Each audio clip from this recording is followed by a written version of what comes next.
Yo, welcome to Pitch Report. I'm Mario. And I'm Amilcar. And we are coming to you live, not from Soccer City, but we did confirm, based on our last week's episode closing discussion, that Portland is indeed called Soccer City, USA.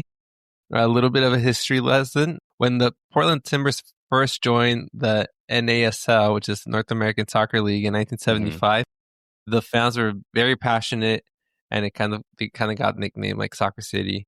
And since then, like, they've basically kept that passion. They've been known to be very good fans to both the Timbers and the Portland Thorns, the NWSL team. So we confirm that it is called Soccer City. Wow, I'm proud of you, Mario. I thought it was Soccer City because it was like the stadium was called Soccer City, but I'm glad to know.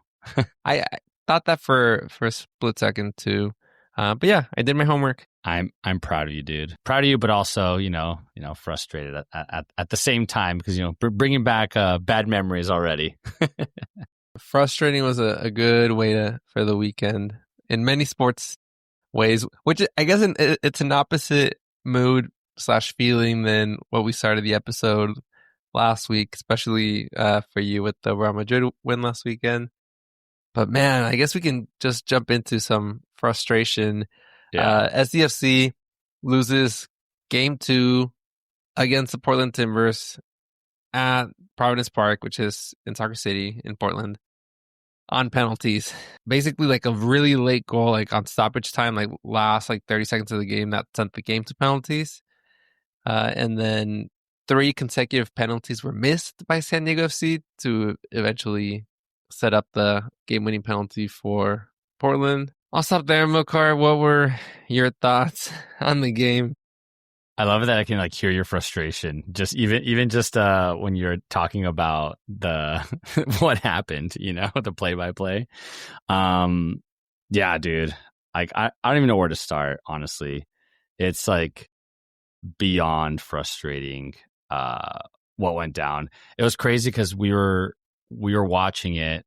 On one screen we had the SDFC game, on the other screen we had the Dodgers the World Series game.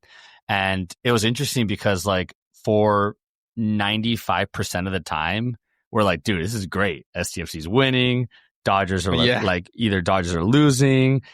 This is awesome, man. This is so good. We were so hyped. Mood was up. Everyone was just super hyped up.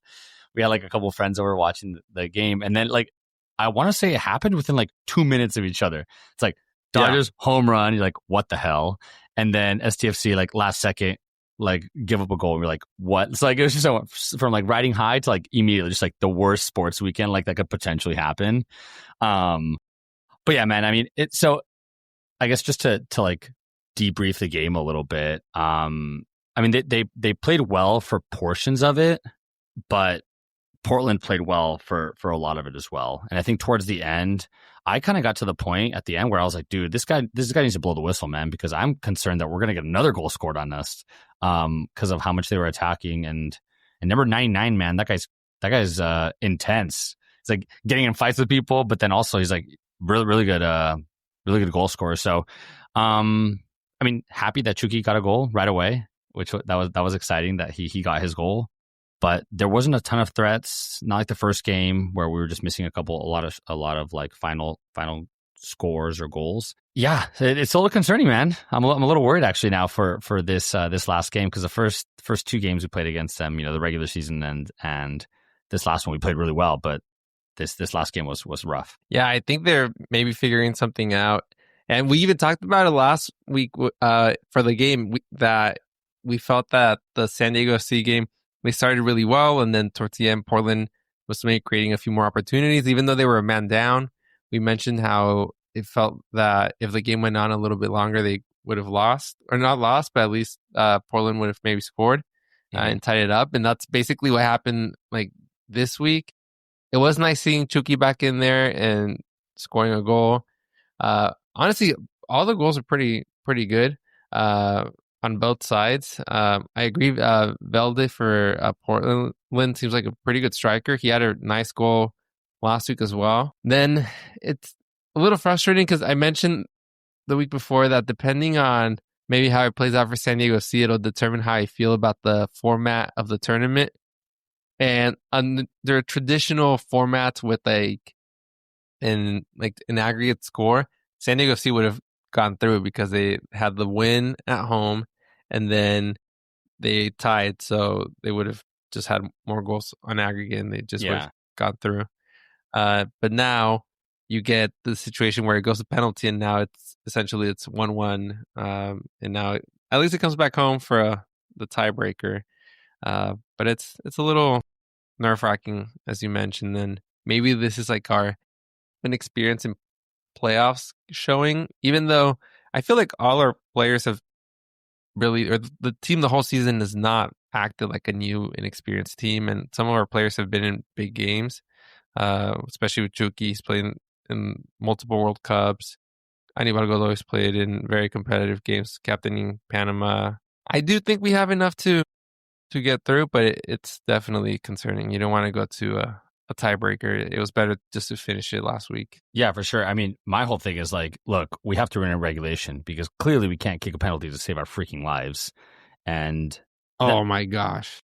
Yeah, it was just insane. It was like, bro, like if you get 3 penalties blocked, all right, it is what it is. The goal is just good. Like, what are you going to do, right? Like, but the fact that you're just like they're so bad, like such bad penalties. Like, okay, like then like Chucky, or I think Chucky, Dreyer hit first as a goal, great. Then Chucky goal, great, and then the backup goalie, solid. He blocked 2 penalties, like did his job, did more than his job, honestly. Yeah.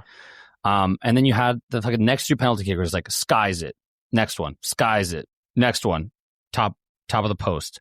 I'm like, when you're going up as like the 4th penalty kicker, right? So the guy after the dude that just skied a penalty into freaking orbit. Like, I feel like you'd over-index for like, okay, I got to be careful because the last guy that just did this just shot it straight up. So I'm going to go over and just like make sure like I just like pass it into the goal or do something, right? Like the last thing you think someone's going to do is do the exact same thing and just sky the penalty again. Like that's what I just couldn't understand. Yeah. And what do they think? Like, oh, like lightning can't strike twice. It already happened to the guy before me, so it's not gonna happen to me.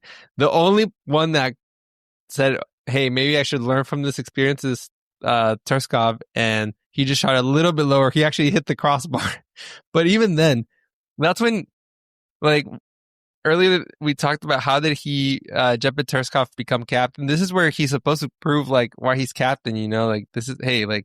Maybe the wheels are coming off. Let me steer the ship a little bit. But no, it just hits the crossbar. The fact that we couldn't even get a penalty in frame, I guess you could count the crossbar sort of in frame. But like, if you shoot it, it gets blocked by the goalie. That's would have been less frustrating if that happens 3 times. It would have still been same result. We'd be upset. But the fact that you just guy it twice and like the 2 people that did score were like basically our studs, Dreyer and Lozano. So yeah, like in Portland missed 2, like you said. Portland didn't want to win the game, but we said no. Like neither do we. Yeah, we did everything we could to give the game to them, and it just sucks because like the backup goalie did so well and he was so hyped and it's like the team failed him in reality because it's so hard to block a penalty to begin with, let alone blocking 2 as a backup, you know? And yeah, like you're saying, like we didn't even give the goalie the opportunity. And the goalie was so hyped and stuff. And I was like, maybe like, you know, the goalie gets into the player's head and that's why he skied it or whatever. I don't know. Like, you know, people have different thoughts about that. But the goalie's so hyped and you're like, bro, like you didn't do anything. We just cannot shoot to save our lives. But it also makes you think about like the penalty shooters. Like how are they determining this when you know that the game will go straight to penalties? Like, is that not something you're practicing day in and day out? Like maybe more so right now than you would be in the regular season. It's crazy. Yeah, I agree. It did seem a little bit strange, I guess, based on like the subs. I don't know, like you didn't have like Luca de la Torre shoot, Patty McNair. I don't know. Yeah, it was a little interesting. But if they can overcome this and win this week, hopefully they got their scare. this week, and they're basically over that bump and can just be more prepared, and maybe there's like a reality check that they might have needed. It also reminded me of like the saying. Oh, go ahead. No, you go. Oh, there's like a saying in Spanish that's "caballo que alcanza gana," which basically means like horse that catches up wins. I mean, it's kind of what happened. I think San Diego FC felt like they were basically through the finish line. They get the last goal, or Portland scores the late equalizer, and then we go straight to the penalties. And by catching up to them, they eventually ended up winning. They even caught up to them in penalties. We were ahead in the penalties as well. And to add insult to injury, the Dodgers basically did the same thing. They caught up. Yeah. That was the worst part, honestly, the fact that they had done that as well. And then also to add insult to injury, like CJ Dos Santos got destroyed in that game. We haven't even talked about how he got wrecked. Yeah. They basically got kicked in the face. So, obviously it was a very like bad injury and it looked really bad. So I hope we wish him a speedy recovery. But I also wonder as a goalie, like he's had 2 serious face injuries. He broke his nose earlier in the season, like maybe like a month or 2 ago. I wonder if that's going to impact him next year. Like as a goalie, you have to have like no doubts, no hesitation. So I hope that doesn't impact him seriously. But I would imagine after 2 hits like that, you're maybe going to be a little bit more hesitant for certain plays, which you can't think twice as a goalie. You need to rely on your instinct and your reflexes. Yeah, I mean, it seems like he's kind of putting his body out there, which you have to respect as a goalie. And I think I saw something today that said he broke his cheekbone, and so he's out for 4 to 8 weeks with a broken cheekbone. So that's basically, assuming hopefully we make it to the final, but that's around when, if maybe even he would return by then. But it was something I thought was really funny was like the backup goalie wearing the headgear, which I was like, wait, does he always wear that, or is he just wearing that because CJ Santos just got destroyed? Wait, I wasn't sure about that either. Did he get hit too, or was it just like I don't? Yeah, that was strange. Yeah, I don't know why he was wearing it, but I want to say he played a couple matches in the beginning of the year, like the middle of the year, when CJ Dos Santos was out with a broken nose, and I don't remember him wearing that headgear. He saw CJ Dos Santos and they called him up. He's like, hell no. He's like, give me the NFL helmet, baby. Yeah. Oh, man. I think before we wrap up on this segment, Anders Dreyer did win Newcomer of the Year as we had predicted. Sir Lionel Messi won MVP. Honestly, if you're not going to win the award 20, 30 years from now when he's telling that story, like, oh, who do you lose to? Oh, Messi. Okay, makes sense. Like, you essentially won. Like, so I think, so kudos to Anders Dreyer. There was a funny post I saw where Golazo America and CBS Sports on their Instagram channel, they posted basically the Newcomer of the Year award, but they put Luca de la Torres' picture. That's so bad. I mean, I know like who's your PR? MLS is not as main. Yeah, I know MLS is not as like mainstream as other North American sports, but come on, like I know we're a new team and it's a short Google away, man. And yeah, and one of the comments on the post was Luca de la Dreyer. It's like liked by the author. Nice. Yeah. So congratulations to Luca de la Dreyer on MLS Newcomer of the Year. It's honestly been nothing short of amazing. So hopefully we see that throughout the playoffs as well. Yeah, and I think he's on a loan, right? For us, like he's not a permanent on a permanent deal. Because I think that's something we'll probably end up talking about a little bit later. Hopefully a lot later once the season's over. Something that I think I've been talking to you and to people about with like the Padres and their free agent list. But I know Luca de la Torre, I read something not too long ago that they're in negotiations with Celta Vigo, but like Celta Vigo want too much money. to like fully release him because he's on a loan. And so he might end up going back to Spain to, keep playing, which is just kind of crazy because I think we forget like how many of these players are on loan and how different this team could potentially look next year. Absolutely. It feels like most players are on some sort of loan. And the way that a lot of them have broken out this year, I could see them going back for similar reasons like what you mentioned with Luca and Celta Vigo. Anders Dreyer is one of the few that we actually have through 2027. Nice.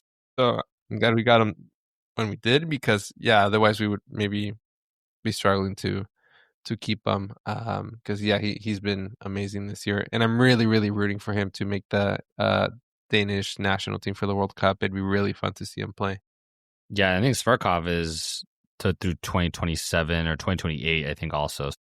We'll be seeing a lot of missed penalties. No, kidding. Yeah, no, I was gonna say he's lucky on that one that he signed it then. Yeah, it would have been a lot less zeros behind that number if it would have been after. Yeah. Oh man. We love to laugh at our suffering. Yeah. On a less painful, but maybe slightly painful note, Manchester United, they end their win streak at 3 games after tying 2-2 with Notts Forest. The reason it only matters is because of that kid from the United Strand that I was kind of just rooting for him to cut his hair, because if I usually cut my hair like once every like month and a half, and once it gets past that point, I feel like just like it feels strange, like having like I can't like fix it or anything. So I don't know how this guy's doing it. At this point, I don't know. I think it might be a few more months for him. I think it's funny that we had never really talked about Manchester United on the podcast, like pretty much like ever, if not like little things, here and there. But then ever since Mr. Leo, when he was on, brought that up, and we've been literally following it every single podcast. Like, all right, did Man U win? Did they lose? Like, what's going on? Well, it makes it a little bit more exciting. It's like a little prop bet. I will also say we hadn't talked about them much because there was not much to write home about, if we're being honest. But now it looks like we might be still rounding a corner. So, I mean, if we would have won, I think we would have been in 3rd place in the Premier League. The season's very young. We still have like 20 more games or something, but they're looking good. On regards to like the haircut guy, I think what really is affecting his prospects of a haircut soon is the fact that Manchester United got eliminated from the Carabao Cup so soon. They could have technically done it in like 2 weeks if they won like on a weekend, weekday. So I think it'll be until January-ish when they start playing the FA Cup where they could maybe have another realistic chance, but TBD. Yeah, because now it's just one game a week, right? Yeah, they're playing a game a week, I think, through this calendar year, and I think they start the FA Cup like at some point in like January, February. So hopefully, unless they pull another Carabao Cup and get eliminated, then it'll be back to one game a week. On that note, though, see. I feel like the haircut guy, he's got to be like hoping they kind of don't win 5 in a row, because then what is his whole like selling point gonna be? Like once his hair's cut, it's like, all right, cool, you're like claim to fame or whatever. It's like, we're all done. Like no one's gonna follow you anymore. Like what's your next thing gonna be? Hey, we all have to rebrand at some point, so I'm sure he'll find something. Maybe we'll like stop shaving or something will be like the next one. Yeah, exactly. Won't clip his nails or something. Why, that's so gross. I saw a guy that had the world record. They were like many feet long. It was very gross, but it's a thing. Yeah, they like grow in like circles, right? After a while, like they just kind of like grow. Yeah, they like, start curling into each other. Mm-hmm. Dude. Yeah, that's so gross. Yeah, you came here for the soccer, but you're learning about nails. Yeah, biology. Soccer City. Yeah, we're just filled with so many facts today. Yeah. This shows a box of chocolates. Hey, you literally don't know what you're gonna get. But anyways, Speaking of box of chocolates, not really. Or I guess no, not knowing what you're gonna get. Freaking Champions League, man. Every time there's a game, we think we know who's like winning, who's top of the league, and then they play, and then you got Bayern beating PSG. Liverpool can't win a game in the EPL to save their life, but they beat Real Madrid in the Champions League. And then you're just like, what the heck, man? This is like always something crazy. I love how you can tell how Real Madrid did it with your tone going into the segment. Like, but yeah, I agree. It kind of was like a yeah. I mean, I will say, if we start with the Liverpool Real Madrid game, 1-0 was a very generous result. If you watch the game, it's basically just highlights of Courtois just being phenomenal. It was unreal. At one point, there's Van Dijk's just like smiling because he like headed something like a ball and Courtois got to it, and he's just like laughing like, oh my gosh, dude.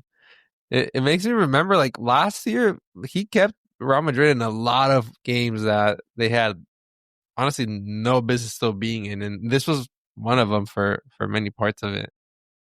Yeah, he was the MVP of the match, even though they lost. It could have easily been like 4-0. Like it was, and there was some crazy saves. You're just like, dude, no one gets to that except for him. So, I mean, I will say, like, I think a couple years ago when they won the Champions League, he was the reason also that in the final that we didn't get scored on and that we won the Champions League. So, it's crazy. It's a freaking roller coaster with Real Madrid. You like they beat Barcelona, and they play Valencia. They whoop them 4-0, and then you're like, all right, cool. They got a groove. They got it going. You know, they're figuring out how to play with each other. And then you look at the attack today, and you're just like, it was like kittens. Like there's literally no threat of goal scoring at all. You know, and you're like, how do you have these players and you can't even threaten to score? Yeah, and they were getting countered quite a bit. Liverpool's attack, on the contrary, was looking really good as well. And last note for Courtois, like just seeing him play, it looks like his goal is smaller than the other goal. Just how he seems to be able to get into everything. But yeah, going into the game, it almost felt like the team swapped narratives. Like Liverpool's been struggling in their domestic league and haven't really been having a lot of attack, which they didn't in this game either. Real Madrid's been like cooking, really, like doing pretty well. They won El Clásico last weekend, and they've just took care of business again this weekend. Clásico was the weekend before. But yeah, they kind of like what you would have expected each team to do was the opposites, basically. Yeah, exactly. And that's the frustrating part of it. Because it doesn't seem like there's a consistency, I think, with both teams, right? I think Liverpool will say the same thing about their EPL, matches, and then Real Madrid will say the same thing about just Champions League. Like, I mean, they had just won one match. I mean, it's also not something to like go crazy about, Yeah. But yeah, it is frustrating. I think the more frustrating one, I would say, is probably PSG losing to Bayern Munich. Not necessarily because they lost to Bayern Munich, like because it was 2-1, I think. 2-1. Yeah. 2-1, yeah. So it wasn't because of that, but dude, just like the injuries that they had. I think Dembele just got back from injury maybe last week, and he was out again. And then Hakimi, it was a gnarly tackle from Luis Diaz that basically like looked like it snapped his ankle or his knee or something, man. But he's probably going to be out for a long time. So, like, those are two huge players on PSG. It's gonna put a wrinkle into their title defense. Yeah, and they were starting to show signs, like even the domestic league, of struggling a little bit. They had like a really, I think, late goal last week against Nice, just in like stoppage time. So yeah, it'll be even tougher because I think Strasbourg or Marseille have been pretty good. But another frustrating thing is that they couldn't tie it with 10 players. They played basically the second half without or up a player. Mm-hmm. But at the same time too, before that point, Bayern Munich was just like completely controlling the game. It seemed like they're just looking very, very good. I think they've won 16 games in a row. So just to bring up the Manchester United guy, if he was a Bayern Munich fan, he'd be bald from his 3 haircuts. He would have done it 3 times already, and he would be on his way to his 4th. He'd have like no eyebrows at this point. I don't know. Um, but yeah, Bayern's just looking really, really good. Aside from like that, I would say it's still early days, really. Like as long as you can end up in the top 10, you'll have like a semi smooth ride for the next round. So I don't think this is like if it's not like the group stage portion before where it was like it meant a lot more if you lose one of these early games. We'll see obviously after the eighth match, but I think everyone's still okay. At least all the big teams are still in a decent spot. Maybe not Yeah, Juventus, who are 0-3. that's something that I kind of don't love a ton of this new format, because before, they're 4 games in, you kind of had an idea on like, all right, like who's gonna make it through, what do we have to do, like they're gonna play home and away, so you're like, oh well, they didn't look good against Liverpool away, so like now they got to play them at home, so let's see how that goes. You're gonna get to see them again. You can have an idea on how the groups were breaking down. But now it's like, I think my sister was asking me about like, oh, okay, so like, who what is it? What does this mean that Real Madrid lost? I was like, it doesn't really mean a lot, because like like all the teams are kind of scrambled still. Team. Yeah, and so like they're like, oh, there's like, I was looking right now, they're still in 5th place, like they're fine. Maybe they'll drop to 6th, at worst, if because there's some matches tomorrow, but like it doesn't really give you an idea on what's happening, which maybe like, I think if you're just like a general fan, maybe it's more exciting because there's not anybody that's like maybe Bayern was like, okay, I won this group already, I'm going to start resting players, like kind of anything can happen, so you're not safe.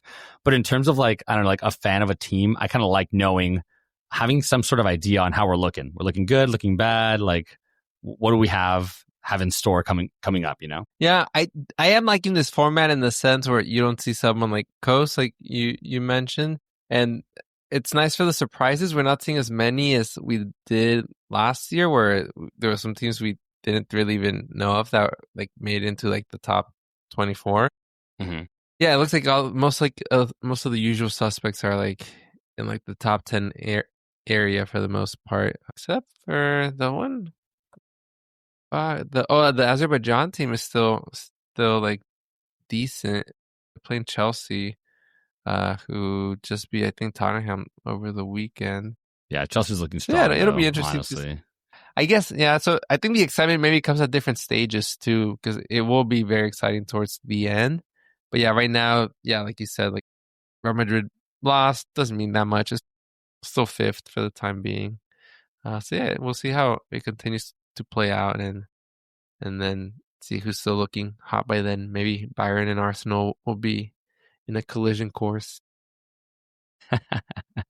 who knows, man? A lot could still happen. But we saw some games coming up. And funny, sorry, I just looked at the things on November 26th. Bayern and Arsenal actually play each other, so you'll get to see that a lot sooner than you thought. But yeah, we saw some games. I think the exciting one's gonna be Man City Dortmund. That'll be a really good match, because I think Man City's not as strong as they've been in the past, and Dortmund kind of pulls a Liverpool, where it seems like they like to show up for the Champions League more than their domestic league. Benfica Leverkusen, I think that's also a pretty evenly matched game, and then the Atalanta Marseille, that'll be another fun one. So yeah, some good games. Yeah, Atlanta's played the good Champions Leagues in recent years, so it'll be interesting seeing that. And obviously Barcelona, hopefully they can do what they're supposed to and win, even though they've had a few injuries.